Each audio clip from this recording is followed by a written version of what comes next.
تنہائی پسند اور ستھرے مزاج کا آدمی تھا. بہت روپیہ کمایا لیکن کبھی گاؤں نہ لوٹا. نعیم کو اس نے بہترین انگریزی اسکولوں میں تعلیم دلوائے اور ساری امیدیں اس کے ساتھ وابستہ کر دیں.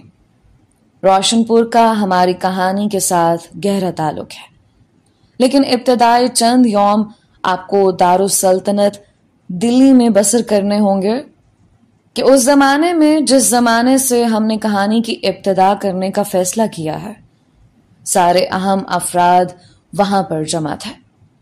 اور یہ وہ زمانہ تھا جب نواب روشن علی خان آف روشن پور 80 برس کی عمر پا کر حال ہی میں فوت ہوئے تھے، اور ہندوستان کی آزادی کی جنگ ابتدائی مرحلوں میں تھے. کوئنز روڈ کے آخر میں روشن محل تھا. یہ ایک قدیم وضع کی وسیع 2 منزلہ کوٹھے تھے. آگے کرزن روڈ شروع ہوتے تھے. ان کو دور ہی سے آج کے دن کی چہل پہل دکھائی دے گئی. پھاٹک پر کاغذی جھنڈیاں اور رنگ برنگ بجلی کے کمکے لٹک رہے تھے. دہلی سے اترے تو انہوں نے دیکھا کہ لمبی ڈرائیو پر جو سامنے والے برآمدے تک جاتے تھے، تازہ سرخ بجرے بچھائے گئے تھے اور دونوں اطراف چونے کی متوازی لکیریں لگی تھیں. برآمدے میں 2 میزیں پڑی تھیں.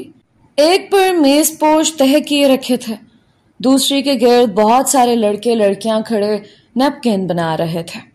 برآمدے کے سامنے وسیع لان میں میزیں اور کرسیاں لگائی جا رہی تھیں. دن کی روشنی ابھی باقی تھی مگر برآمدے اور باغ میں کمکے جل رہے تھے. صرف برآمدے میں شور تھا جہاں میز کے گرد خوش پوش اور تندرست لڑکے لڑکیاں جمع کام کر رہے تھے. سبزے پر نوکر سفید وردیاں پہنے خاموشی سے ایک دوسرے کو ہدایات دے رہے تھے. ایاز بیگ اور نعیم جب برآمدے میں چڑھے تو سامنے سے بھوری آنکھوں والی ایک 9 عمر لڑکی جارحانہ انداز میں نکلی. چچا، وہ ٹھٹک کر اونچی آواز میں بولی. تسلیم بابا بیٹھے، آپ چلیے اندر، ہم لوگ نیپکن بنا رہے ہیں ابھی تو. وہ گھڑی دیکھتی ہوئی جا کر 9 عمروں کے اس گروہ میں شامل ہو گئے. نعیم ان کی طرف متوجہ تھا. ان کی اوسط عمر نعیم کی عمر کے لگ بھگ تھے. دیکھو عذرا، پرویز الٹی طرف سے بنا رہا ہے اور کہتا ہے کہ یہی سیدھا ہے. پہلی لڑکی سے ایک دوسری لڑکی جو سرخ ریشمی لباس میں تھی وہ بولے. بھوری آنکھوں والی لڑکی نے جا کر اسی جارحانہ انداز میں سب سے لمبے اور بڑی عمر کے لڑکے کا نیپکن کھول دیا. غلط، بالکل غلط، وہ بولے. اس کے بھورے رنگ کے لمبے بال ہوا میں اڑ رہے تھے اور گردن کی سفید جلد دکھائی دے رہی تھی. دیکھو بھائی سب لوگوں، اس نے چلا کر کہا، پرویز یوں بناتا ہے، اور رومال کو بے ترتیبی سے گول مول لپیٹ دیا جسے دیکھ کر سب ہنسنے لگے. یہاں تو مولانا سر پر باندھ کے نماز پڑھاتے ہیں، ایک موٹا سا سفید رنگت والا لڑکا بولا. کہکوں کا شور بلند ہوا. بھوری آنکھوں والی لڑکی سر پیچھے پھینک کر ہنس رہی تھی، جس سے گردن کی پشت پر سفید صحت مند جلد اکٹھی ہو کر ابھر آئے تھے اور گلے پر تنگ فراک گوشت میں دھنسا جا رہا تھا. اس کا گہرا سرخ چہرہ ایک پاگل ہنسی میں تنا ہوا تھا. نرخرا کپ کپا رہا تھا اور آنکھوں میں پانی آ گیا تھا. پرویز متذبذب کھڑا سب کا منہ دیکھتا رہا، پھر بہت گہرا جھینپ گیا. میں کوئی لڑکی تھوڑا ہوں، یہ تو لڑکیوں کا کام ہے یا بیروں کا. ہنسی تیز ہو گئے.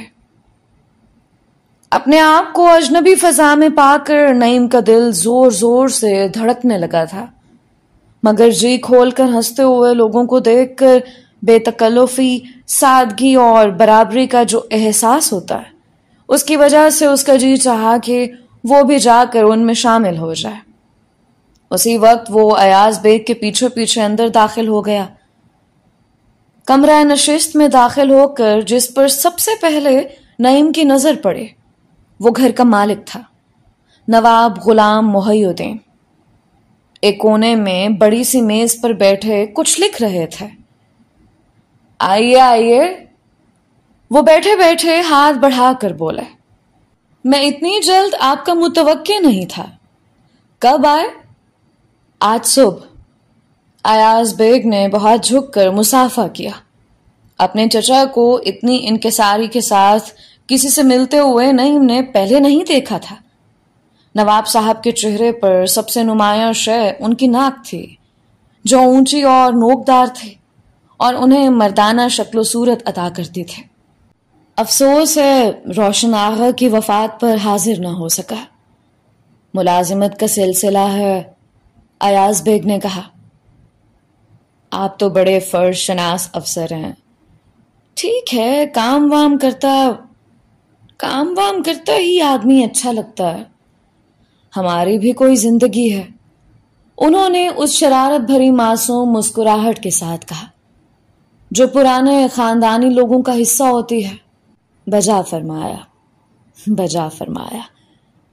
ایاز بیگ ہاتھ ملتے ہوئے خوش دلی سے بولے۔ دونوں دوستوں کی آنکھوں میں چمک تھے۔ پھر وہ نعیم کی طرف متوجہ ہوئے۔ یہ صاحبزادے؟ نعیم نے ایاز بیگ کی تقلید میں بہت جھک کر مصافحہ کیا، جس سے اس کی ٹوپی کا پھندنا نواب صاحب کے ہاتھ کی پشت سے جا لگا۔ بھتیجا۔ اوہ، میں سمجھا۔ وہ غور سے اسے دیکھتے ہوئے بولے۔ آہستہ آہستہ ان کے چہرے پر سنجیدگی کی سختی پیدا ہونے لگے۔ تینوں آدمیوں کے درمیان عجیب سی خاموشی چھا گئی۔ ایاز بیگ کا چہرہ بے حد اداس ہو گیا۔ نواب صاحب کے ماتھے کو دو حصوں میں تقسیم کرتی ہوئی رگ ابھر آئے۔ باریک ریشمی گاؤن پہنے وہ اپنے مضبوط چہرے اور وحشیانہ قوت سے بھرپور شبیہ لیے سیدھے بیٹھے رہے۔ پھر اچانک انہوں نے پہلو بدلا اور آہستہ آہستہ کہنے لگے۔ میں دیکھ رہا تھا، ان کی شکل نیاز بیگ سے بہت ملتی ہے۔ خوبصورت آدمی تھا۔ واپس آ گئے؟ جی ہاں۔ کتنے سال بعد؟ 12۔ اوہ۔ وہ اٹھ کر کمرے میں ٹہلنے لگے۔ پڑھتا ہے؟ کلکتے میں، اس سال سینئر کیمبرج کیا ہے، ایاز بیگ نے بتایا۔ آپ نیاز بیگ سے ملے؟ نہیں۔ ملیں گے؟ نہیں۔ دونوں کچھ دیر تک خاموش رہے۔ پھر ایاز بیگ نے موضوع تبدیل کرتے ہوئے کہا۔ آج تو کافی رونق ہوگی۔ امید تو ہے۔ نواب صاحب کی سنجیدگی دور ہو گئے۔ چیف کمشنر آئیں گے، گوکھلے بھی شہر میں ہیں، شاید آ جائیں، اور آپ کی اینی بیسنٹ بھی آ رہی ہیں۔ ذرا تیار رہیے گا، آپ بھی بڑے زوردار تھیوسوفسٹ ہیں۔ پھر انہوں نے ایاز بیگ کے کندھے پر ہاتھ رکھ کر غور سے دیکھا۔ بوڑھے ہو گئے ہو۔ وقت سب کو بوڑھا کر دیتا ہے، ایاز بیگ نے مسکرا کر کہا۔ نعیم بہت بے چین بیٹھا تھا۔ اپنے باپ کا ذکر اس نے بہت کم سنا تھا، اور یہ منظر جو آج اس نے دیکھا اور محسوس کیا بالکل نیا تھا۔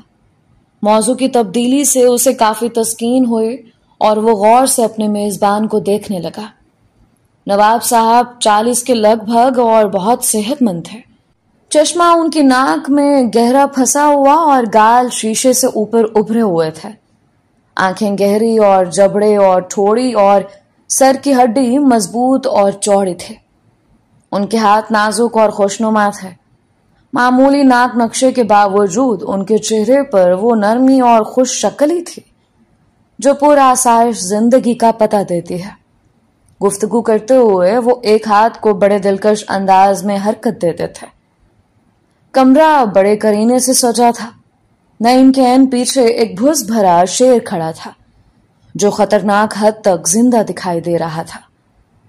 چاروں کونوں میں اونچے اونچے فرشی لیمپ روشن تھے۔ کھڑکیوں پر بھاری پردے اور فرش پر دبیز بے آواز قالین پڑے تھے۔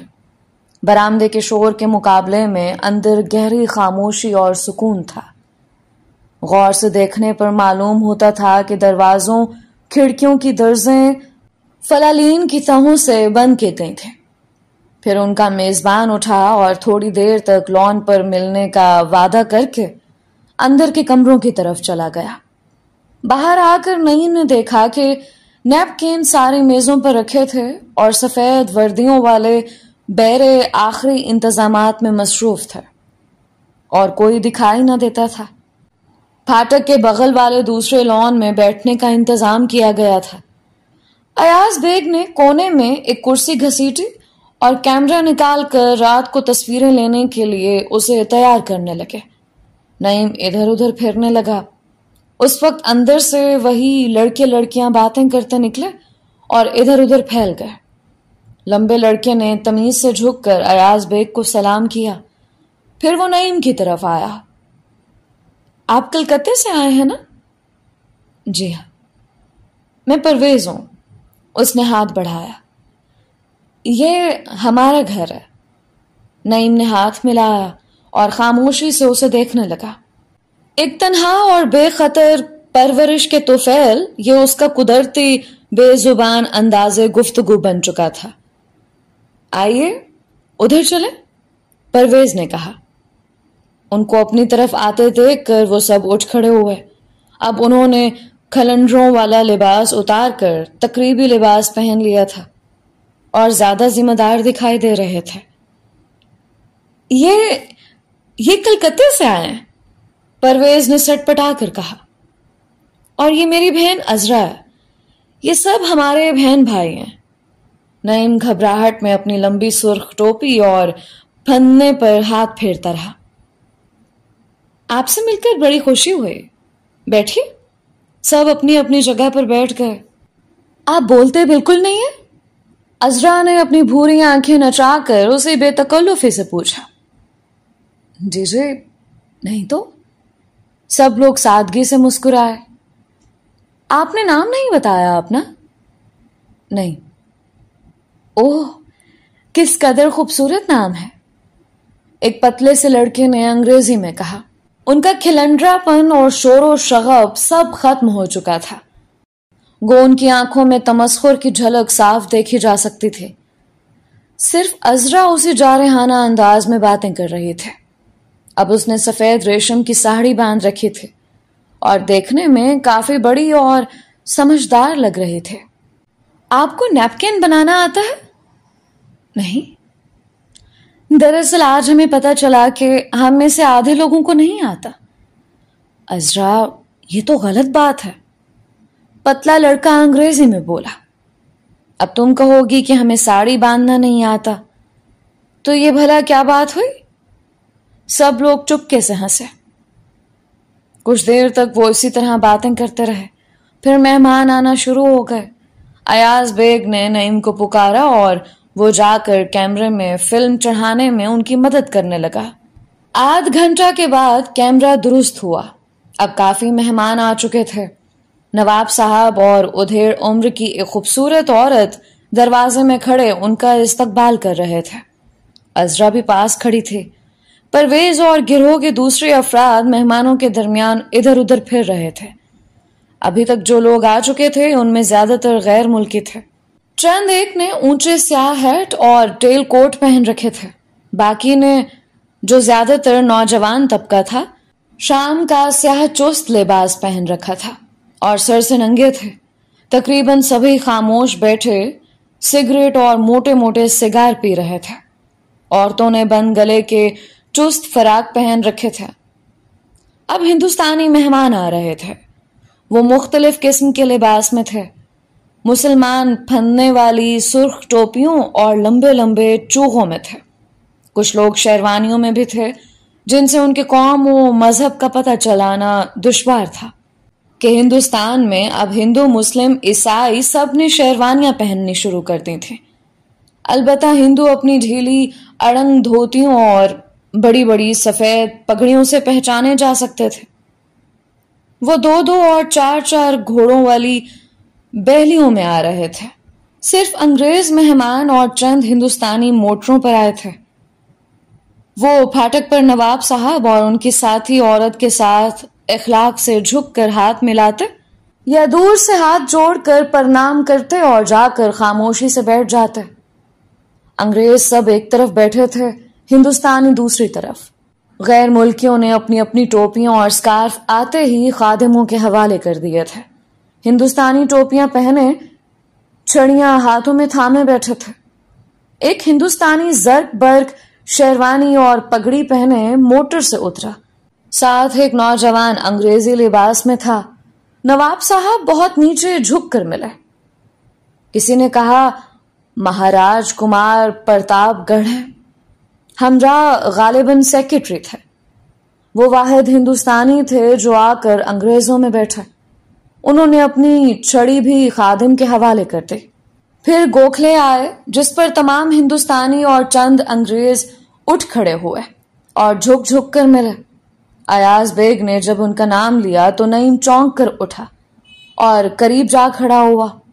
گوکھلے کا نام اس نے بہت سن رکھا تھا، مگر دیکھنے کا آج پہلی بار موقع ملا تھا۔ انہوں نے پتلون کے اوپر بند گلے کا بڑے بڑے کالروں والا ہاف کوٹ پہن رکھا تھا اور سر پر ٹوپی لیے ہوئے تھے۔ اس قسم کی ٹوپی نعیم نے کلکتے میں تلک کو بھی پہنے دیکھا تھا۔ گلے میں لمبا سا مفلر تھا۔ سنہرے فریم کا چشمہ لگائے ایک گہرے جسم کا یہ خوبصورت آدمی کہلایا جا سکتا تھا۔ وہ بہت کمزور تھا۔ نعیم نے اس کے ساتھ ہاتھ ملاتے وقت عجیب سی کیفیت محسوس کی۔ پھر ڈاکٹر اینی بیسنٹ آئیں جن کا نام نعیم نے ایاز بیگ کی زبانی اکثر سنا تھا۔ وہ ہندوستان کے ایک گروپ میں جا کر بیٹھ گئیں۔ خدام مہمانوں کو پھلوں کا رس پیش کرنے لگے۔ انار کے ایک پودے کے نیچے نعیم کھڑا تھا۔ پتوں میں چھپے ہوئے بلب کی روشنی اس کے چہرے پر پڑ رہی تھی۔ ہیلو، آپ نے پھلوں کا رس پیا؟ عذرا اس کے پیچھے سے نکل کر بولے۔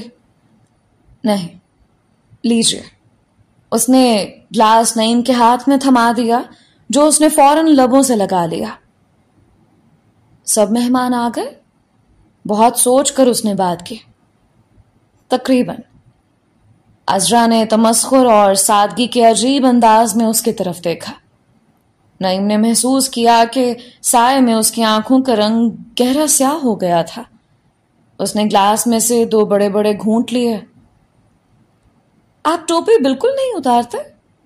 وہ گھبرا کر ٹوپی اور پھندے پر ہاتھ پھیرنے لگا۔ اتار دیجیے۔ اس نے جلدی سے ٹوپی اتار دی۔ یہ بٹن کھول دیجیے۔ عذرا نے انگلی سے اس کے گلے کی طرف اشارہ کیا۔ جب وہ اوپر کے 2-4 بٹن کھول چکا تو دافتن بہت گہری جھینپ گئی۔ میرا مطلب ہے صرف یہ کہ آپ کو گرمی محسوس نہیں ہوتی شیروانی میں؟ نہیں۔ یوں بھی دیکھیے یہ ہمارے مٹر پھول سوکھ گئے ہیں۔ آخر اپریل تک ان کی بہار ہوتی ہے۔ اس کا چہرہ ابھی تک سرخ ہو رہا تھا۔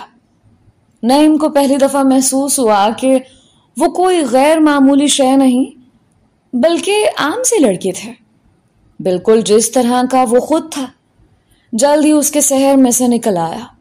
عذرا نے ہاتھ بڑھا کر ہالی ہاکس کا ایک گلابی پھول توڑا۔ آج کل ان کی بہار ہے، مجھے اندر جانا ہے، آپ بیٹھیے۔ اس نے کہا۔ اندھیرے کی طرف جاتے ہوئے وہ ایک بڑی عمر کی سنجیدہ عورت کی طرح چل رہی تھے۔ نعیم نے اسے برآمدے میں غائب ہوتے دیکھا اور ہاتھ بڑھا کر چند خشک مٹر پھول توڑے۔ وہ کھڑکھڑا کر ٹوٹے اور بکھر گئے۔ مہمانوں کی ٹولیوں میں گفتگو بڑے زور و شور سے شروع ہو چکے تھے۔ سامنے 3 انگریز بیٹھے چوتھے کی باتیں غور سے سن رہے تھے۔ یہ چوتھا جس کا سیاہ ہیٹ نیچے گھاس پر پڑا تھا، ادھیڑ عمر کا بڑے سے سر والا شخص تھا اور بڑی محویت سے ڈرامائی انداز میں ہاتھ ہلا ہلا کر کوئی قصہ بیان کر رہا تھا۔ نعیم آگے بڑھا۔ ایک لمبے صوفے پر مہاراج کمار پرتاپ گڑھ چیف کمشنر کے ساتھ بیٹھے تاش کے پتے بانٹ رہے تھے۔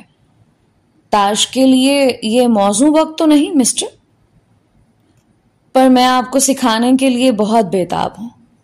ایسا عجیب و غریب کھیل ہے جو یہاں پر کسی کو نہ آتا ہوگا۔ گزشتہ ماہ میں نے پیرس میں ایک خاتون سے سیکھا تھا۔ انہوں نے پتوں کی تقسیم سے غیر مطمئن ہو کر تاش اپنے سیکرٹری کو پکڑا ہے اور خود چیف کمشنر کو کھیل کے ابتدائی اصول سمجھانے لگے۔ ساتھ بیٹھی ایک انگریز خاتون بھی دلچسپی لینے لگے۔ سیکرٹری ماہر فن کی طرح تاش لگا رہا تھا، جب نعیم گملوں کی اس قطار کے ساتھ ساتھ جن میں موسم گرما کے پھول کی پنیری لگی تھے مہاراج کمار کے صوفے کے پیچھے سے گزرا تو وہ پتے ترتیب وار لگاتے ہوئے اچانک رک کر بولے، پیرس میں نے دیکھا مسٹر کہ جس ہوٹل میں ٹھہرا وہاں عجیب رواج تھا۔ وہ پیرس کا سب سے بڑا ہوٹل تھا اور ہر ایک سویٹ کے ساتھ 2 غسل خانے تھے۔ کیا ہوا کہ صبح صبح جب میں نہانے کے لیے نکلا تو کیا دیکھتا ہوں کہ سامنے والے سویٹ سے ایک صاحب ننگ دھڑنگ کمر کو تولیے سے پہنچتے نکلے چلے آ رہے ہیں۔ میں نے گھبرا کر کہا، اوہ معاف کیجیے، اور واپس چلا آیا۔ وہ صاحب جواب دیے بغیر نکل گئے۔ انگریز خاتون سرخ ہو گئی۔ انگریزی بہت کم سمجھتے ہیں وہاں پر۔ وہ جلدی سے بولی، جی ہاں، راج کمار نے بے حد اخلاق سے کہا، بڑی دقت ہوتی ہے۔ حیرت کی بات ہے کہ فرانس کا ساحل آپ سے صرف 30 میل دور ہے۔ درست ہے، بالکل درست ہے۔ خاتون نے بات ٹالنے کی کوشش کی۔ حیرت کی بات تو ہے۔ اچھا تو مسٹر، مہاراج کمار نے بہرحال بات جاری رکھی۔ دوسرے دن پھر یہی حرکت ہوئی۔ اب کے کوئی دوسرے صاحب تھے، میں بھی ڈھٹائی سے سامنے دیکھتا ہوا پاس سے گزر گیا، لیکن آگے نکلنے پر میں ایک نظر پیچھے مڑ کر دیکھنے سے باز نہ رہ سکا۔ کیا دیکھتا ہوں کہ ایک خاتون بڑی بے خبری اور لا تعلقی سے میرے پیچھے پیچھے چلی آ رہی ہیں۔ اس کے بعد میں پیرس کا عادی ہو گیا۔ چیف کمشنر ہولے سے مسکرائے۔ سیکرٹری کے پاس جو نوجوان انگریز بیٹھا تھا آگے جھک کر بولا، بھائی پیرس کی عورتیں ہندوستانی عورتوں کی طرح تھوڑا ہوتی ہیں۔ ہاں جی، مہاراج کمار نے سوچتے ہوئے کہا، بڑی محنتی عورتیں ہوتی ہیں۔ اس پر زبردست کہکا پڑا۔ سب جی کھول کر ہنسے۔ چیف کمشنر مسکرائے اور اپنے بے حد وسیع ماتھے پر ہاتھ پھیرا۔ مہاراج کمار پھر سے پتے تقسیم کرنے لگے۔ صرف وہی ایک شخص تھے جو انگریزوں کے ساتھ بے تکلفی سے باتیں کر رہے تھے۔ آگے 2 بڑی بڑی پگڑیوں اور دھوتیوں والے ہندو تاجر بیٹھے تجارت کی باتیں کر رہے تھے۔ مجمع کے اوپر سے نعیم نے دوسری طرف دیکھا۔ 3 انگریزوں کو قصہ سنانے والا انگریز اب اٹھ کر ان کرسیوں کے آگے اس طرح پھر رہا تھا جیسے جنگلی جانور پنجرے میں چکر لگاتا ہے، اور اسی انہماک سے بول رہا تھا۔ پھاٹک کے اندر جو کاریں کھڑی تھیں ان کا نظارہ کرنے کے لیے چند بچے اور نچلے طبقے کے لوگ سڑک پر جمع ہو گئے تھے۔ چیف کمشنر کے ہمراہ آئے ہوئے سپاہی انہیں بید مار مار کر بھگا رہے تھے، لیکن وہ ایک جگہ سے ہٹ کر دوسری جگہ جا کھڑے ہوتے۔ مئی کے شفاف آسمان پر اب مکمل تاریکی تھے اور ستارے تھے۔ رات گرم تھی اور درختوں میں رنگین کمکمے روشن تھے۔ اگلے صوفے پر اسے ایاز بیگ دکھائی دیے جو ڈاکٹر اینی بیسنٹ کے ساتھ باتیں کر رہے تھے۔ ان کی گفتگو میں ایک اور شخص بہت صاف رنگت اور سیاہ بالوں والا بھی شامل تھا۔ نعیم اپنے چچا کے پاس خالی جگہ پر بیٹھ گیا۔ لیکن مسٹر بیگ، اس بات پر میں میڈم بلو ٹسکی سے متفق نہیں ہوں، اینی بیسنٹ کہہ رہی تھے۔ وہ کہتی ہیں کہ ستاروں کی دنیا میں جو وجود ہیں وہ محض روحیں ہیں، اور یہ کہ وہ مادی نہیں ہیں، اور وہ انہیں مابعد الطبیعاتی طور پر ثابت کرنا چاہتی ہیں۔ میں کہتی ہوں کہ وہ باقاعدہ طور پر اجسام ہیں اور مادی ہیں، اور طبیعاتی طور پر اس کا ثبوت پیش کیا جا سکتا ہے، اور یہ کہ طبیعت کے اطلاق سے تھیوسوفی کی تھیوری پر کوئی اثر نہیں پڑتا۔ لیکن اس بات کا جواب پچھلی اپریل میں نے آپ کو خط میں بھی دیا تھا کہ ابھی وہ وقت نہیں آیا کہ تھیوسوفی پر سائنس کو صادر کیا جا سکے۔ ایاز بیگ بولے، سائنس کے قانون کو صادر کرنے کا سوال ہی پیدا نہیں ہوتا۔ اینی بیسنٹ نے اپنے دلکش لہجے میں کہنا شروع کیا، صادر کرنا اور بات ہے، اور نعیم نے اکتا کر سننا چھوڑ دیا۔ اس کی سمجھ میں اس گفتگو کا ایک لفظ نہ آیا تھا، لیکن وہ مسز بیسنٹ پر سے نظریں نہ ہٹا سکا۔ اس کے سر پر برف ایسے سفید بالوں کی ٹوپی سے بنی ہوئی تھی، اور اس کی آواز، نعیم نے سوچا، شاید دنیا کی خوبصورت ترین آواز تھے۔ اپنی عمر کے باوجود وہ بڑی پرکشش عورت تھے۔ دل میں وہ سوچا بیٹھا تھا، عذرا کے جانے کے بعد کسی نے اسے بات نہ کی تھی۔ اس لڑکی کے ساتھ مختصر ملاقات اور اس کے جارحانہ انداز سے وہ جھلا گیا تھا۔ آہستہ آہستہ اس کے دل پر لڑکپن کی اداسی اتر آئے، اور ارد گرد باتیں کرتے ہوئے اور باتیں سنتے ہوئے تمام آدمیوں کو وہ خاموش رقابت کے احساس کے ساتھ دیکھنے لگا۔ دائیں طرف نواب صاحب، ان کی ساتھی ادھیڑ عمر خوبصورت عورت، 2 انگریز اور 1 ہندوستانی چھوٹے سے دائرے میں بیٹھے تھے۔ ہندوستانی متواتر باتیں کر رہا تھا اور اس کے ساتھ ہی دلچسپی سے سن رہے تھے۔ جب وہ آیا تو لنگڑا کر چل رہا تھا اور سب لوگ بڑے اتفاق سے اسے ملے تھے۔ چیف کمشنر اور مہاراج کمار کے بعد اس کی کار سب کاروں سے اونچی اور چمکدار تھی، اور اس کے پہیوں کے تار بجلی کی روشنی میں چمک رہے تھے۔ اس وقت اس کی ٹانگ جو خراب تھی بالکل سیدھی اکڑی ہوئی کرسی پر سے نیچے سبزے تک آ رہی تھی، لیکن اس کی باتوں کے حلے میں کوئی اس کی ٹانگ سے دلچسپی نہ لے رہا تھا۔ اس کے چہرے سے ذہانت ٹپکتی تھی۔ نواب صاحب کے خاص ملازم نے ایک رائفل اور ایک بڑی سی پستول جس کے پیچھے لکڑی کا دستہ لگا تھا لا کر اسے پکڑائی، اور وہ تعریفی نظروں سے دیکھتا ہوا کچھ کہنے لگا۔ نعیم نے جب دوبارہ اینی بیسنٹ کی طرف دیکھا تو وہ کہہ رہی تھی، میں بھی گوکھلے سے ملنا چاہتی ہوں، بہت کمزور دکھائی دے رہے ہیں۔ پھر وہ ایاز بیگ اور سیاہ بالوں والا شخص اٹھ کر لان پار کرنے لگے۔ نعیم بھی ان کے پیچھے پیچھے ہو لیا۔ جب وہ لنگڑے باتونی شخص کے قریب سے گزرا تو اس نے سنا وہ کہہ رہا تھا، اف ہو یہ جرمن کم بخت ایسی مشین بناتے ہیں، اب دیکھیے ساری پستول میں آپ کو ایک بھی کیل نظر نہ آئے گی، سارا ویلڈنگ کا کام ہے، یہ اصل مرد کا کھیل ہے۔ 5 سال شیر کے شکار کو چیف کمشنر کے ساتھ جو میں بنگال گیا، نعیم گزر گیا۔ باتوں کا شور عروج پر تھا۔ جب وہ دوسری طرف پہنچا تو اس کے ساتھ ہی جھک جھک کر گوکھلے سے مل چکے تھے اور خیریت پوچھ رہے تھے۔ وہ صوفے کے پیچھے جا کر اندھیرے میں کھڑا ہو گیا۔ گوکھلے آنے والوں کو جگہ دینے کی خاطر کھسک کر صوفے کے کونے پر چلے گئے، جس سے ان کا چہرہ اچانک روشنی میں آ گیا۔ ہم یہی بات کر رہے تھے، میں ان سے کہہ رہی تھی کہ مسٹر گوکھلے کی مجلس خدام ہند یعنی سروینٹس آف انڈیا سوسائٹی خالص تھیوسوفیکل اصولوں پر بنائی گئی ہے، اینی بیسنٹ نے کہا۔ لیکن انہیں صرف لفظ ہند پر اعتراض ہے، یعنی خدا میں انسانیت کیوں نہیں؟ ایاز بیگ بولے، یا خدام تھیوسوفی؟ سیاہ بالوں والے شخص نے مسکرا کر کہا۔ اس کی بات سنی انسنی کر کے اینی بیسنٹ پھر بولیں، اس سے آپ مانیں گے کہ تحریک محدود ہو جاتی ہے۔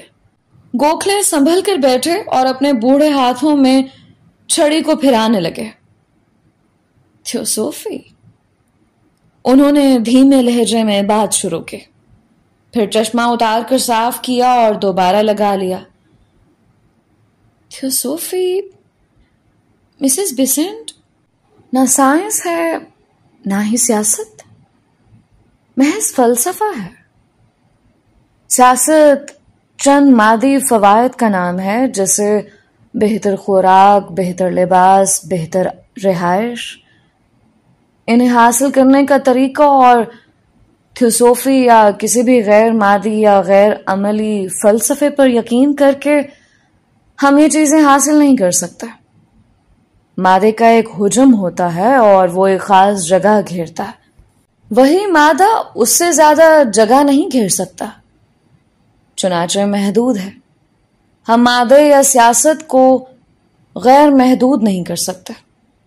خدا میں ہند کے اصول اور طریقہ کار گو خالصتاً مادی تو نہیں، اور انہیں کسی حد تک روحانی کہا جا سکتا ہے، کیونکہ جو لوگ مجلس میں شامل ہیں انہیں اپنے ہر آرام و آسائش کو ترک کر دینا پڑتا ہے، لیکن وہ کام کرتے ہیں دوسرے لوگوں کی بہتری کی خاطر، اور یہ دوسرے لوگ ہیں ہندوستان کے لوگ۔ یہی ہندوستان کا لفظ مجلس کو ایک مادی شکل دے دیتا ہے۔ اینی بیسنٹ کسمسائیں، مگر جب بولیں تو ان کی آواز کم دلکش نہ تھے۔ لیکن میں نہیں سمجھتی کہ آپ وسیع تر مقصد اور اصطلاحوں سے کیوں گھبراتے ہیں؟ کام جو بھی ہو، ایک بڑا نام کام اور مقصد کو وسعت بخشتا ہے، لیکن یہ عظمت اور وسعت تو آپ سمجھتے ہیں، یا نواب صاحب سمجھتے ہیں، یا کرنل اولکاٹ سمجھ سکتے ہیں۔ میرے ملک کے یہ چھوٹے چھوٹے لوگ نہ ذہین ہیں نہ روحانی بزرگ۔ ان سے اگر کہا جائے کہ دنیا کی بہتری کے لیے آؤ تو وہ اپنا گندم بونا جاری رکھیں گے، لیکن اگر کہا جائے کہ ہند کے لیے اپنے فلاں بھائی فلاں بہن کے لیے آؤ تو دیکھیے مسز بیسنٹ، گوکھلے نے ایک ہاتھ سے چشمہ اتارا اور دوسرے ہاتھ کی انگلی ہلاتے ہوئے بولے، یہ لوگ جو کھیتوں میں اور سڑکوں پر اور گلیوں میں کام کرتے ہیں، گو ذہین اور روحانی نہیں مگر عقل مند ضرور ہیں۔ وہ اپنے گاؤں، اپنی زمینوں، اپنے ماں باپ اور بچوں کے نام پر ضرور آئیں گے، اور اسی لیے کسی سیاسی تحریک کو غیر محدود نہیں کیا جا سکتا۔ اس لحظے نواب صاحب جو قریب سے گزر رہے تھے چونک کر رکے۔ خوب، ہر طرف سیاسی تحریکات کی بات ہو رہی ہے، آپ بڑے کمزور نظر آ رہے ہیں۔ مسٹر گوکھلے، آپ کی ذیابیطس کیسی ہے؟ خراب ہی جا رہی ہے۔ صحت یا موت کا غم تو نہیں، غم ہے تو محبت کا۔ محبت کا؟ سیاہ بالوں والا آدمی مسکرایا۔ اینی بیسنٹ خوبصورتی سے چونکی۔ جب سے پیدا ہوا میٹھے سے محبت کرتا رہا، اب ادھر 10 برس سے میٹھا حلق سے نہیں اترا۔ وہ ہنسے۔ مگر یہی کرسمس پر جب بانکی پور آپ آئے تو آپ صحت مند تھے۔ آپ کانگریس کے اجلاس پر بانکی پور میں تھے؟ اینی بیسنٹ نے بات کاٹ کر کہا۔ ہاں میں تھا۔ گوکھلے تھے، مہاراج کمار تھے، مسٹر سہنا تھے۔ نواب صاحب نے لنگڑے باتونی کی طرف اشارہ کر کے بتایا۔ اوہ، میں اس وقت ہندوستان میں نہیں تھے۔ اجلاس کیسا رہا؟ اچھا خاصا رہا، بہت لوگ آئے۔ بنگال کی تقسیم کے متعلق کوئی ریزولوشن ہوا؟ نواب صاحب نے دماغ پر زور ڈالتے ہوئے سامنے دیکھا جہاں نعیم کھڑا تھا۔ وہ کھسک کر اندھیرے میں ہو گیا۔ کیوں مسٹر گوکھلے؟ گوکھلے ہنسے۔ بنگال تقسیم ہو یا متحد رہے، آپ کا رائل بنگال ٹائیگر کا شکار جاری رہے گا۔ میری یادداشت کچھ ٹھیک نہیں رہی کئی دنوں سے۔ وہ کھسیانے ہو کر بولے اور اجازت لے کر چلے گئے۔ آپ کا بانکی پور کے بارے میں کیا خیال ہے؟ اینی بیسنٹ نے گوکھلے سے پوچھا۔ خیال؟ وہ طنزیہ مسکرائے۔ بس ایسی ہی ایک پارٹی تھی جیسی آج ہے۔ بڑے شاندار لوگ تھے، خوبصورت اور اپ ٹو ڈیٹ۔ خوبصورت باتیں تھیں، خوش گپیاں تھیں۔ یہ تو زیادتی ہے مسٹر گوکھلے، میں بھی پریس کی طرف سے وہیں تھا۔ اچھی خاصی کانفرنس تھی۔ سیاہ بالوں والا آدمی شستہ انگریزی میں بولا۔ پیچھے کھڑا نعیم اپنی ٹوپی کو بری طرح ہاتھوں میں مروڑنے لگا۔ گوکھلے یکلخت سنجیدہ ہو گئے۔ آپ کے اخبار کا کوئی نمائندہ جنوبی افریقہ میں بھی تھا؟ اوہ ہاں ضرور تھا۔ اخبار نویس نے روک کر بالوں پر ہاتھ پھیرا۔ آپ جنوبی افریقہ سے آ رہے ہیں، میں جانتا ہوں، مگر وہاں کا مقابلہ آپ ہندوستان سے نہیں کر سکتے۔ یہاں تو سیاست یعنی پڑھے لکھے لوگوں کے ہاتھ میں ہے۔ پڑھے لکھے لوگوں سے آپ کی مراد؟ یہی کہ تعلیم یافتہ ہیں، تاریخ سے واقف ہیں۔ اور دفعتاً نعیم آگے بڑھا، جس سے اس کا چہرہ جو سرخ ہو رہا تھا روشنی میں آ گیا۔ ذرا سا جھک کر نو عمری کے جوشیلے لہجے میں وہ بولا، اور یہ بھی کہ ساری کارروائی انگریزی زبان میں ہوئی۔ سب نے ایک ساتھ مڑ کر دیکھا۔ نعیم کے ماتھے پر پسینہ تھا۔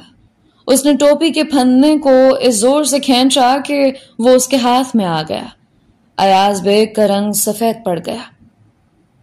یہ کوئی بری بات نہیں، اس کے علاوہ کوئی بھی بڑی زبان سیکھنا معیوب نہیں، بلکہ اچھی تعلیم ہے۔ اخبار نویس اپنے آپ کو سنبھال کر بولا، اسی لیے کم پڑھے لکھے لوگ قید کر دیے جاتے ہیں، اور آپ کیا توقع رکھتے ہیں؟ تلک جیل میں ہے کیا؟ اخبار نویس انگریز کا چہرہ ایک دم غصے سے سرخ ہو گیا۔ اس کے ماتھے سے نفرت ٹپکنے لگی اور وہ بار بار مٹھیوں کو کھولنے اور بند کرنے لگا۔ تو آپ اسے سیاستدان کہتے ہیں؟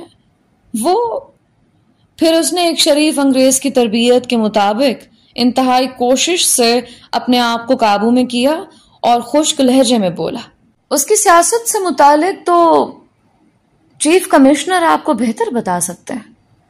ایک اخبار نویس کی حیثیت سے میں کہتا ہوں کہ وہ اچھا اخبار نویس بھی نہیں۔ ایاز بیگ اعصابی حالت میں دونوں پاؤں ہلا رہے تھے۔ انار کے پتوں میں چھپا ہوا کمکما ہوا کے جھونکے کے ساتھ زور سے جھولا اور سایہ ان کے پاؤں پر ڈولنے لگا۔ اسی وقت سب لوگ کھانے کے لیے اٹھنا شروع ہوئے۔ گوکھلے اینی بیسنٹ سے کہہ رہے تھے، لیکن چند نوجوانوں سے میں ضرور متاثر ہوا۔ موتی لال نہرو کا لڑکا بھی آیا تھا، ابھی کیمبرج سے لوٹا ہے۔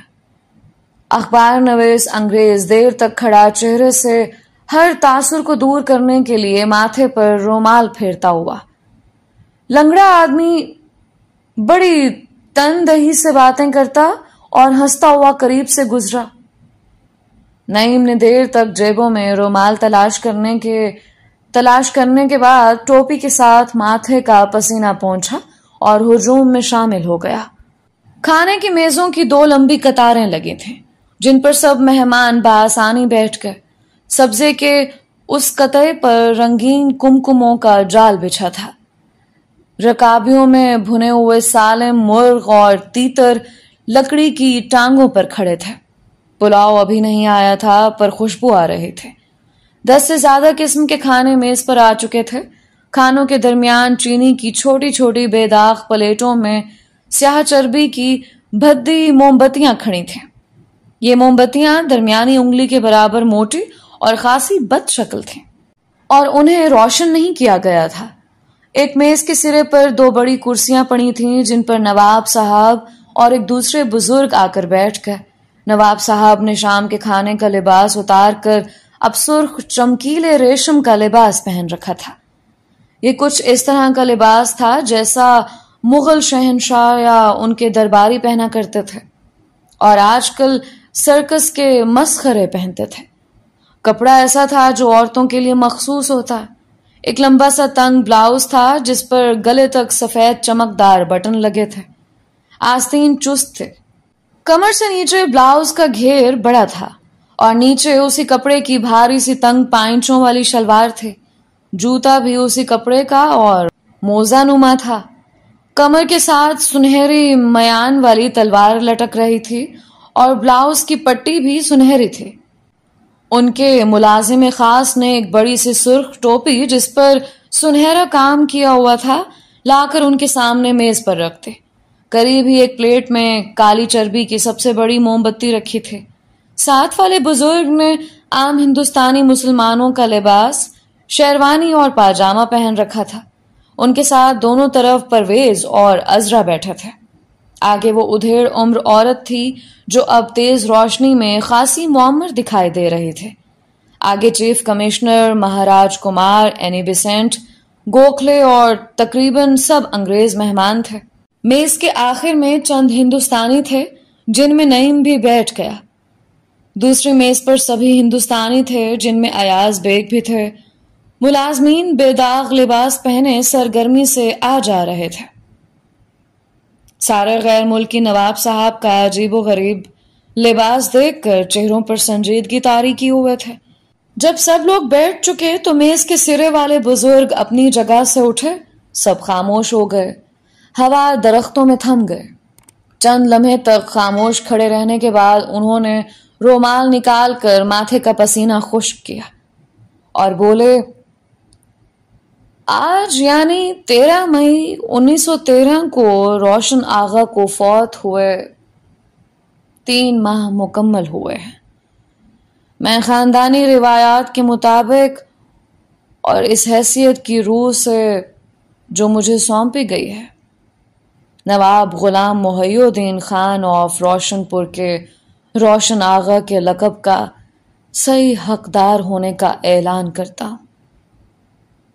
تقریر ختم کر کے انہوں نے جلدی سے سرخ ٹوپی اٹھا کر نواب صاحب کے سر پر رکھ دی، جس نے آنکھوں تک ان کا چہرہ چھپا لیا۔ پرویز اور عذرا اٹھ کر اپنے باپ کی طرف بڑھے، لیکن اس سے پہلے دوسرے بزرگ نے جلتی ہوئی تیلی ان کی طرف بڑھائی، جس کی مدد سے انہوں نے اپنے آگے کی سیاہ موم بتی روشن کی۔ روشن آغا کہہ کر ان کے دونوں بچے ان سے لپٹ گئے۔ تالیوں اور مبارکبادوں کا شور برپا ہو گیا۔ غیر ملکی جو اب تک ضبط کیے بیٹھے تھے، روشن آغا کی حیت قضائی پر اب دل کھول کر ہنس رہے تھے۔ روشن آغا اپنے دونوں بچوں کو تھامے جھک جھک کر مبارکباد وصول کر رہے تھے۔ ایک دفعہ جھکتے ہوئے ان کی عجیب و غریب ٹوپی تھوڑی تک لٹک آئی۔ عذرا نے جلدی سے اسے پھر سے ان کی آنکھوں پر جمایا اور احتیاط سے جھکنے کی تنبیہ کی۔ ہر طرف کہکوں، تالیوں اور روشن آغا کی چیخوں کا شور تھا۔ مؤدب بیرے ہاتھ پیچھے باندھے شرما کر ہنس رہے تھے۔ کہہ کے ایک ایک کر کے بجھنے شروع ہوئے، حتیٰ کہ صرف روشن آغا کی موم بتی روشن رہ گئی۔ چاروں طرف اندھیرا ہو گیا۔ سب سے پہلے پرویز اور عذرا نے اپنے آگے کی موم بتیاں لے کر اسے جلائیں اور واپس لا کر رکھ دیں۔ پھر معمر خوبصورت عورت اور دوسرے بزرگ نے ایسا ہی کیا۔ اس کے بعد چیف کمشنر اور مہاراج کمار اپنی اپنی موم بتیاں اٹھا کر لے گئے اور بڑی موم بتی سے روشن کر کے واپس لے آئے۔ پھر اینی بیسنٹ اور گوکھلے اٹھے، پھر اخبار نویس، پھر سب لوگ اٹھ کھڑے ہوئے اور بڑی موم بتی کے گرد دھاندلی پڑ گئے۔ بعض لوگ موم بتیاں جلانے گئے اور وہیں کھڑے ہو کر گپے ہانکنے لگے۔ اخبار نویس ایک بوڑھے انگریز کو، جس نے اس سے شکایت کی تھی کہ ساری کارروائی کو پہلے سے چھاپ کر سب مہمانوں میں بانٹ دیا جاتا تو وہ اس گڑبڑ سے بچ جاتے، سمجھا رہا تھا کہ یہ ساری تقریب ایک خاندانی راز ہے اور اسے پرنٹ میں لانے کی ہرگز اجازت نہیں دی جاتی۔ بوڑھا سنجیدگی اور اداسی سے موم بتی کو تکے جا رہا تھا۔ ہر طرف سے کہکوں کی آوازیں آ رہی تھیں۔ پھر مومی شمعوں کی روشنی میں کھانا شروع ہوا اور خاموشی سے جاری رہا۔ اب چاند وسط مئی کے آسمان پر روشن اور گرم تھا اور ہوا درختوں میں تھم چکے تھے۔ مدھم چاندنی میں دلی کی آدھی سے زیادہ آبادی سو چکی تھی اور روشن محل کے باغ میں مقدس چربی کی روشنی میں خاموشی سے کھانا کھایا جا رہا تھا۔ سفیدے کے اونچے درخت ساکت کھڑے تھے۔ میزوں سے پرے ایک فوارہ اندھیرے میں خاموشی سے پانی اچھال رہا تھا۔ نعیم نے کھانے پر سے سر اٹھا کر دیکھا، ساری فضا طلسمی تھی، ایک سحر جس میں صرف خوشبودار کھانا اور جبڑے ہلاتے ہوئے لوگ حقیقی تھے۔ ساری دنیا، سارے لوگوں کا صرف ایک کام تھا، کھانا۔ لنگڑے باتونی کی مہذب خوشگوار آواز اب بھی آ رہی تھی۔ بھوک، چونکہ انتہائی وحشتناک انسانی جذبہ ہے، چنانچہ کھانا انسان کا شریف ترین فعل ہے۔ وہ کہہ رہا تھا۔ نعیم کے دائیں بازو پر جو شخص بیٹھا تھا پلیٹ میں چاول نکالتے ہوئے اس کی طرف جھکا۔ میں نے آپ کو بات کرتے سنا جب آپ تلک کے متعلق کچھ کہہ رہے تھے۔ اس نے دیکھا یہ وہی قصہ گو انگریز تھا جو کچھ دیر پہلے اپنے ساتھیوں کے سامنے جنگلی جانور کی طرح چکر لگا رہا تھا۔ وہ پھر بولا، کیا آپ کو پتا ہے کہ تلک نے مسلمانوں کے خلاف کیا کچھ کیا؟ وہ ذبیحہ گاہوں کے خلاف سوسائٹی اور مسجد کے سامنے باجا بجانے پر اصرار اور وہ سب؟ کوئی جواب نہ پا کر کچھ دیر بعد اس نے دوبارہ گفتگو کی صحیح کی۔ اس موم بتی کو دیکھ رہے تھے۔ سنا ہے یہ چربی پچھلے 100 سال سے اس خاندان کے پاس ہے۔ میں سوچتا ہوں جب یہ ختم ہو جائے گی پھر کیا ہوگا؟ نعیم نے محظوظ ہو کر اسے دیکھا۔ آپ کو کیسے پتا چلا میں مسلمان ہوں؟ اس نے آہستہ سے کہا۔ اوہ، جنگلی جانور برا سا منہ بنا کر بولا۔ آپ آج شام سرخ ٹوپی پہنے ہوئے تھے۔ اس کے بعد اس نے کوئی بات نہ کی۔ کھانا کافی دیر تک جاری رہا، پھر لوگ اٹھ اٹھ کر جانے لگے۔ دوسرے لان میں جب وہ آرام سے ٹانگیں پھیلا کر بیٹھ گئے تو بیرے کافی کے خوبصورت پیالوں میں قہوہ پیش کرنے لگے۔ جب کھانے کی میزوں پر وہ اکیلے رہ گئے تو روشن آغا اٹھے۔ دیر تک وہیں کھڑے وہ بڑی موم بتی کو ٹک ٹکی باندھے دیکھتے رہے۔ اپنے انوکھے لباس میں وہ بیک وقت باروب اور مسخرے دکھائی دے رہے تھے۔ پھر انہوں نے پھونک مار کر موم بتی کو بجھا دیا۔ روشن آغا، ان کے ملازم خاص نے دھیرے سے کہا، اور سارے دانت نکال کر ہنسنے لگا۔ انہوں نے ایک لہجہ غور سے اسے دیکھا، پھر اپنی چھوٹی انگلی سے چمکدار انگوٹھی نکال کر اس کی طرف اچھالی، جسے زمین پر گرنے سے بچانے کے لیے وہ دیوانہ وار ہوا میں ہاتھ چلانے لگا۔ جب وہ بجری کی سڑک پار کر کے دوسری طرف جا رہے تھے تو کونے والے درخت کے نیچے انہوں نے نعیم اور عذرا کو دیکھا، اور ان کے مسرور چہرے پر فکر کی ایک پرچھائی گزر گئے۔ نعیم قہوے کا پیالہ پکڑے پکڑے ایک عجیب و غریب درخت کے پاس جا نکلا۔ وہ ٹھگنا سا پھیلا ہوا درخت تھا اور اس کی موٹی موٹی شاخیں نعیم کی چھاتی کے برابر آتی تھیں۔ اس کا جی چاہا کہ چھلانگ لگا کر اوپر چڑھ جائے۔ قہوے کا پیالہ شاخ پر رکھ کر اس نے اوپر دیکھا۔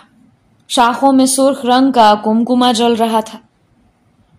آپ اکیلے اکیلے کیوں پھر رہے ہیں؟ عذرا نے قریب آ کر پوچھا۔ جواب دینے کی بجائے اس نے قہوے کا پیالہ اٹھایا اور گڑبڑا کر ایک جلتا جلتا گھونٹ بھرا۔ یہ درخت ہماری محبوب جگہ ہے۔ ہم چھٹی کے روز سارا دن یہاں چڑھے رہتے ہیں۔ وہ شاخ پر ہاتھ پھیرنے لگے۔ مدھم سرخ روشنی میں اس کی آنکھیں اور بال بھورے اور رنگ گندمی تھا۔ اس کا بازو جو شاخ پر رکھا تھا گول اور صحت مند تھا اور تنگ آستین میں سختی سے پھنسا ہوا تھا۔ بے اختیار نعیم کا جی چاہا کہ اس ابھری ہوئی جگہ کو چھوئے جہاں سے آستین نے جلد کو دبا رکھا تھا۔ وہ شاخ پر ہاتھ پھیرنے لگا۔ آپ کی کافی گرم ہے؟ کچھ زیادہ ہی گرم ہے، نعیم نے کہا۔ اوہ، وہ اسی طرح سر پیچھے پھینک کر ہنسی جیسے شام کے وقت برآمدے میں ہنس رہی تھی۔ اس کی گردن چوڑی ہو گئی اور نرخرا تیزی سے کانپنے لگا۔ وہ بے حد جاندار ہنسی تھے۔ آپ کا منہ جل گیا؟ نعیم برا سا منہ بنا کر ہنسا۔ یہ بہت اچھا ہوا، وہ اسی جارحانہ انداز میں خوشی سے بولی، اور دونوں ہاتھ اوپر باندھ کر شاخ کے ساتھ جھول گئے۔ ارے دفتن وہ جھینپ گئی۔ مجھے ایسا نہیں کرنا چاہیے، روشن آغا ناراض ہوں گے۔ وہ ہمیشہ مجھے اس پر چڑھنے سے منع کرتے ہیں۔ آپ خفا تو نہیں ہوئے؟ میں نے آپ سے مذاق کیا۔ وہ قہوہ پیتی ہوئی بولی۔ نہیں، لیکن آپ میرا قہوہ پی رہی ہیں۔ ارے اوہ، وہ سادگی سے ہنس پڑے۔ لائیے، میں آپ کو اور لا دوں۔ میں یہی پیوں گا۔ یہی؟ اس نے آنکھیں پھیلا کر پوچھا۔ ہاں، یہی۔ حیرت کے مارے اس کی آنکھیں اور زیادہ پھیل گئیں۔ پھر اس نے آہستہ سے کہا، پیالے بالکل ایک جیسے ہیں۔ وہ خاموشی سے کھڑے قہوہ پیتے رہے۔ سامنے سے باتوں کا شور آہستہ آہستہ اٹھ رہا تھا۔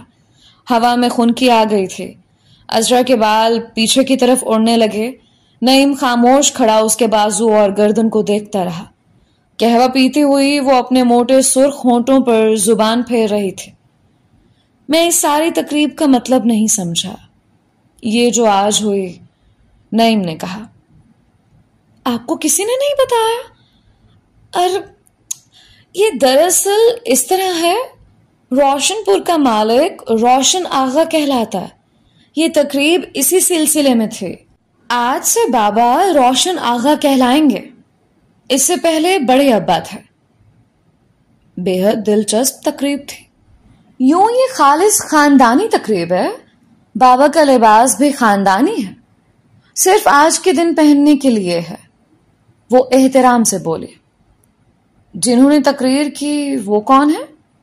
ہمارے خاندان کے سب سے عمر رسیدہ بزرگ ہیں، اور وہ خاتون میری خالہ ہیں، یہیں رہتی ہیں۔ آپ کی والدہ؟ ممی پردہ کرتی ہیں۔ اس نے پیالہ خالی کر کے شاخ پر رکھتے ہوئے اچانک نعیم سے پوچھا، آپ انگریزی لباس پہنتے ہیں؟ ہاں، اتوار کو ہم پرویز کے BA کرنے کی خوشی میں پارٹی کر رہے ہیں، آپ آئیں گے؟ آ جاؤں گا۔ ضرور یاد رکھیے گا، 5 بجے شام۔ اچھا، ضرور، اس نے پھر کہا۔ نعیم ہنس دیا۔ شب بخیر۔ وہ سبزے پر سے گزر کر روشن آغا کی طرف چلے گئے۔ وہ دوسرے کونے میں اونچی تکونی ٹوپی پہنے بیٹھے سر ہلا رہے تھے اور بار بار تلوار سنبھالتے جا رہے تھے۔ نعیم عذرا کو سبزے پر چلتے ہوئے دیکھتا رہا۔ اس وقت وہ اس لاؤ بالی لڑکی سے بہت مختلف تھی جو شام کے وقت انگریزی لباس پہنے برآمدے میں دوڑ رہی تھی۔ بڑی شدت سے یہ خواہش نعیم کے دل میں پیدا ہوئی کہ وہ مڑ کر اس کے پاس چلی آئے اور وہ اس کے ہونٹوں، بازوں اور گردن کو قریب سے دیکھے۔ کچھ دیر کے بعد وہ جا کر ایاز بیگ کے ساتھ بیٹھ گیا جو لنگڑے باتونی کو کسی عمارت کے تعمیری نقائص کے بارے میں بتا رہے تھے۔ اسے خاموشی سے ایاز بیگ کی باتیں سنتے ہوئے پا کر نعیم کو دکھ ہوا۔ آدھی رات کے قریب مہمان رخصت ہونا شروع ہوئے۔ روشن آغا کو شب بخیر کہہ کر جمائیاں لیتے اور ڈکاروں کو روکتے ہوئے وہ اپنی اپنی سواریوں میں جا کر بیٹھنے لگے۔ نچلے طبقے کے چند لوگ ابھی تک شور مچا کر روانہ ہوتی ہوئی موٹر کاروں کو دیکھنے کے لیے باہر کھڑے تھے۔ جب نعیم ایاز بیگ کے ساتھ آخر میں شب بخیر کہہ کر اپنی بہلی کے قریب آیا تو اسے نیند آ رہی تھی اور زیادہ کھا جانے سے پیٹ بھاری ہو رہا تھا۔ سوار ہونے سے پہلے ایک طاقتور خواہش کے تحت مڑ کر اس نے سارے روشن محل پر، باغ میں صرف نوکر خاموشی سے پھر رہے تھے اور برآمدہ سنسان پڑا تھا۔ درختوں میں سرخ کمکمے زور زور سے جھول رہے تھے۔ وہ بے دلی سے اچک کر ایاز بیگ کے برابر بیٹھ گیا۔ عذرا نے اتوار کی شام کو دعوت دی ہے چائے کے، اس نے کہا۔ جواب کی بجائے چند مچھر اس کے چہرے سے ٹکرائے۔ اس نے چچا کی طرف دیکھا۔ ان کا کھلا سپاٹ معمولی خد و خال کا چہرہ تھا جیسا عام کام کرنے والے لوگوں کا ہوتا ہے۔ اس پر کوئی گہرائی نہ تھے، اس پر ہر تاثر صاف واضح ہو جاتا تھا۔ وہ چونک اٹھا۔ تم تقریر کرنے کے لیے وہاں نہیں گئے تھے؟ ایاز بیگ نے غرا کر کہا۔ تمہیں پتہ ہے تلک کا نام لینا ہی دہشت پسندی میں شمار ہوتا ہے۔ کوئی اور جگہ ہوتی تو تمہیں گرفتار کر لیا جاتا۔ روشن محل کی تقریب تھی اس لیے۔ نعیم بیٹھا سوچتا رہا، پھر آہستہ سے بولا، مجھے افسوس ہے چچا، وہ ہمارا سب کا ایسا ہیرو ہے، ورنہ۔ تھوڑی دیر تک دونوں خاموش بیٹھے، بہلی کے چلنے کے ساتھ ہلکورے کھاتے رہے۔ پھر ایاز بیگ نرم لہجے میں بولے، ہمارا خاندان انہی باتوں کی وجہ سے تباہ ہو چکا ہے۔ میں نے تمہیں تعلیم دلوائی، ساری امیدیں، تم میری ساری زندگی ہو۔ ایک روز تمہیں پتا چلے گا کہ میں نے کتنا دکھ سہا۔ نعیم کو خیال ہوا کہ وہ رو رہے ہیں۔ اس نے کنکھیوں سے دیکھا۔ ان کی خشک چمکتی ہوئی آنکھیں دیکھ کر اس کو خوشی ہوئی۔ بہلی دیر تک سنسان سڑکوں پر چلتی رہی۔